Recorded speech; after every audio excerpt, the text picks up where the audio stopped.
में आप सब लोग जनहित के इस मुद्दे पे आवाज उठाने, अपनी बात रखने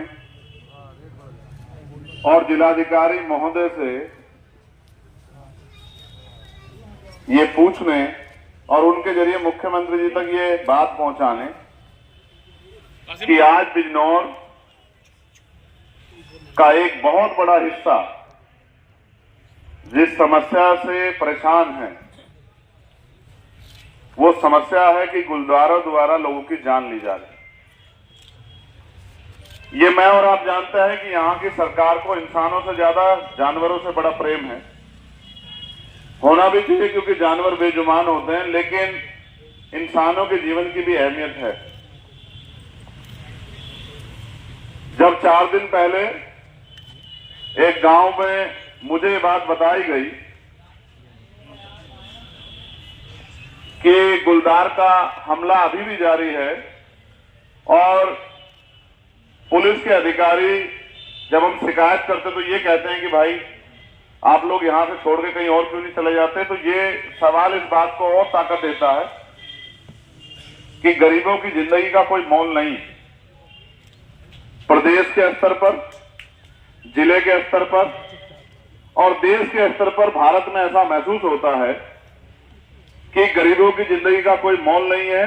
मैं महसूस करता हूं अगर यही घटना, ये तो 26 घटनाएं हो चुकी, लेकिन अगर एक सिंगल घटना किसी नेता के बेटे के साथ, किसी अधिकारी के बेटे के साथ, किसी व्यापारी के बेटे के साथ हो जाती तो शायद अभी तक इस समस्या का पूर्णकालिक हल हो जाता।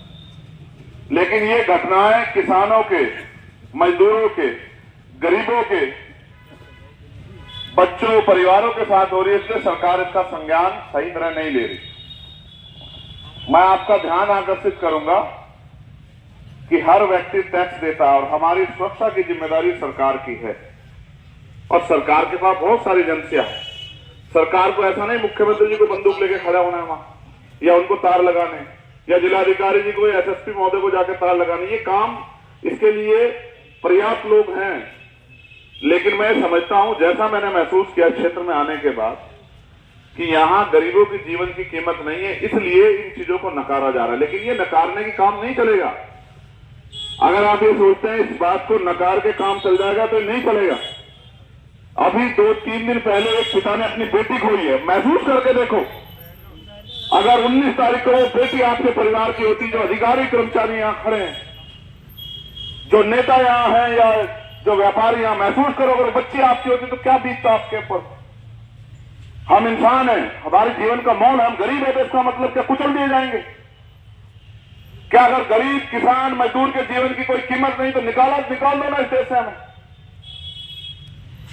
ये बड़े बड़े दफ्तर, ये बड़ी बड़ी बिल्डिंगें, बड़ी बड़ी गाड़ियां, ये बड़ा बड़ा सुरक्षा तंत्र जब नेता अधिकारियों की सुरक्षा के लिए हो सकता है, व्यापारियों की सुरक्षा के लिए होता है, तो गरीबों के लिए क्यों नहीं?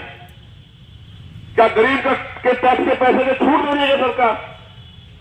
एक तरफ महंगाई, बेरोजगारी कमर तोड़ रही, नौजवान पढ़ लिख के सड़कों पे बेकार घूम रहा है, किसान को उसकी फसल का दाम नहीं मिल रहा है, किसान परेशान है। किसान की फसल को आवारा पशु बर्बाद कर दे रहे हैं। आप किसी को सुनना ही नहीं चाहते? क्या 26 लोगों की जान गई? क्या एक शब्द नहीं था प्रदेश के मुख्यमंत्री, यहां के मंत्री, नेता और यहां के अधिकारी कर्मचारियों को, उन परिवारों के आंसू पूछने के लिए? कौन जवाब देगा? जिन परिवारों ने अपने बच्चे खो दिए, जिन परिवार, एक तो ऐसा परिवार था, सिख परिवार हमारा, जिनका एक बेटा था मात्र, 23-24 साल का बेटा, जिसकी जान चली गई। आप क्या समझते हैं? क्या समझते हैं आप? क्या इनके जीवन की कोई वैल्यू नहीं है? एक 10 साल का बच्चा, कल एक पिता कह रहा था अगर मुझे पता होता तो मैं अपनी बेटी को नहीं लाता। उनको क्या पता ये उत्तर प्रदेश में और यहाँ बिजनौर में यहां लोगों की जिंदगी से खिलवाड़ हो रहा है। वो गुलदार इस अधिकारी इस दफ्तर में भी घुस सकता है, यहां के अधिकारियों को भी नुकसान पहुंचा सकता है। वो गुलदार, वो ना जाति देखता ना धर्म देखता, ना वो कपड़े देखता है कि सूट बूट वाला है, वर्दी वाला, वो किसी को नुकसान पहुंचा सकता है। लेकिन क्योंकि अभी तक उसने जितने लोगों पे हमला किया वो किसान परिवार थे, वो मजदूर परिवार थे, इसलिए किसी को सुध नहीं है। किसान खेत में नहीं जा पा रहा, खेत बन जाएगा तो खाएगा कहां से? इस प्रदेश का पेट कैसे पालेगा किसान? मजदूर काम पर नहीं जा पा रहा। और बहुत सारे हमारे परिवार, मजदूर परिवार जो जिन्होंने पशु पाल रखे हैं, वो घास लाते हैं, पशु को डालते हैं घास को, और दूध को बेच के अपना घर चलाते हैं। किसी को कोई फर्क नहीं पड़ रहा। लोग घुटन में जी रहे हैं, कमरों में बंद होकर जी रहे हैं, बच्चे स्कूल नहीं जा पा रहे हैं।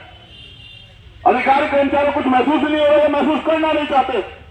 मुझे ऐसा लगता है कि कहीं सरकार और आपकी नजर हम लोगों पे एक जैसी हो गई। आपको लगता है कि हम इंसान ही नहीं है, लेकिन ये आपकी मान्यवर, आपकी गलतफहमी हो सकती है, ये सच नहीं है। हम इंसान हैं और हम में भी जान है, और हमारे भी परिवार, हमें भी दुख तकलीफ होती है। और वो कोई भी हो जिसने अपना बच्चा, अपना भाई खोया, उससे पूछो जाके, उन माओं से पूछो जिन्होंने अपने बच्चे खो दिए। 9 महीने मां पेट में पालती है बच्चे को, खुद भूखी रहती है, अपने बच्चे का ख्याल रखती है, और पैदा होने के बाद खुद गिले में सोती है, उसको सूखे में सुलाती, उसको पालती है।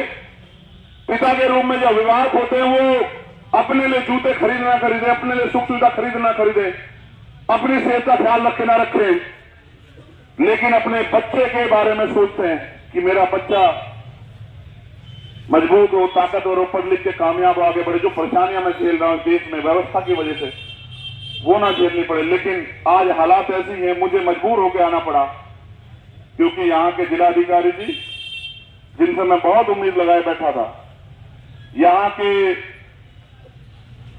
कप्तान साहब, जिनसे मुझे बहुत उम्मीद थी, और यहां की सरकार, जो अपने आप को सबकी सरकार बताती है, उस सरकार को 26 लोगों की जान क्यों नहीं दिखाई थी? देखो, मैं इसमें बहुत बड़ा कसूर इस व्यवस्था का मानता हूं, जिस व्यवस्था ने गरीब अमीर की खाई बना रखी।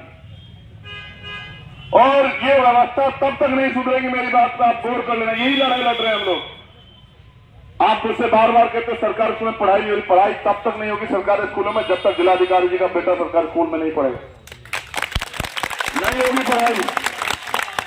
पढ़ाई तब तक अच्छी नहीं होगी, सरकारी स्कूलों में सुविधाएं तब तक नहीं आएगी जब तक एसएसपी महोदय का बेटा नहीं पढ़ेगा, मंत्री जी का बेटा नहीं पढ़ेगा, विधायक जी का बेटा नहीं पढ़ेगा, तब तक नहीं होगी सुविधाएं।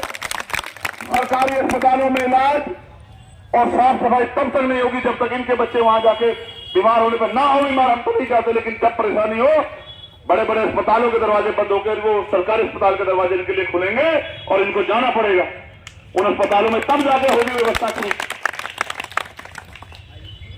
सवाल यह है कि गरीब कब तक मरता रहेगा? सवाल यह है किसान मजदूर मेहनत कर, जो समाज है जो मेहनत करता है, वो कब तक इस बिजनौर में और उत्तर प्रदेश में और देश में अपमानित होता रहेगा? और अपमानित करने वाले बाहर के लोग नहीं है, किसी दूसरे प्रदेश के, यही के लोग कर रहे हैं। हमारा टैक्स का पैसा लेके आराम से कुर्सी पे बैठे हैं।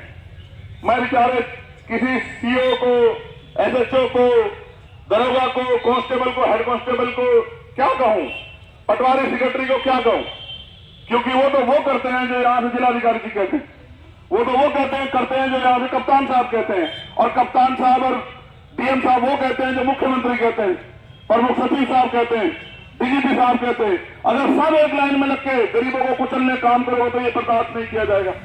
यही बताने के लिए आज हम यहाँ जिलाधिकारी कार्यालय पर आए।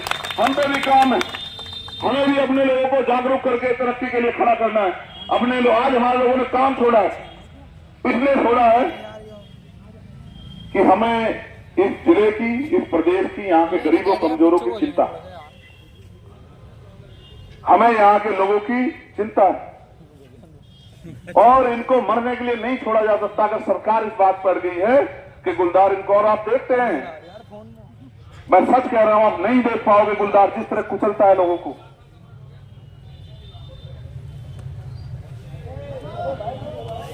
आंख निकाल लेता है, किसी का पूरा मुंह गायब हो जाता है, किसी की गर्दन नोच लेता है, किसी के हाथ पैर खा लेता है, और तब भी नहीं जाग रहे, तब भी एक शब्द नहीं निकल रहा, तब भी व्यवस्था नहीं कर रहे हो, तो किस बात का इंतजार करो? यही कर रहे हो ना, कल किसी और के घर में ये हो।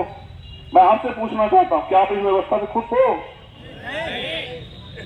अगर आप इस व्यवस्था से खुश नहीं हो तो फिर इस व्यवस्था के खिलाफ आवाज उठाने के लिए तैयार रहो, क्योंकि अगर आप आवाज नहीं उठाओगे आज आप आवाज उठाओगे तो मुझे उम्मीद है कि आपके ज्ञापन के बाद हो सकता है यहाँ के सम्मानित जिला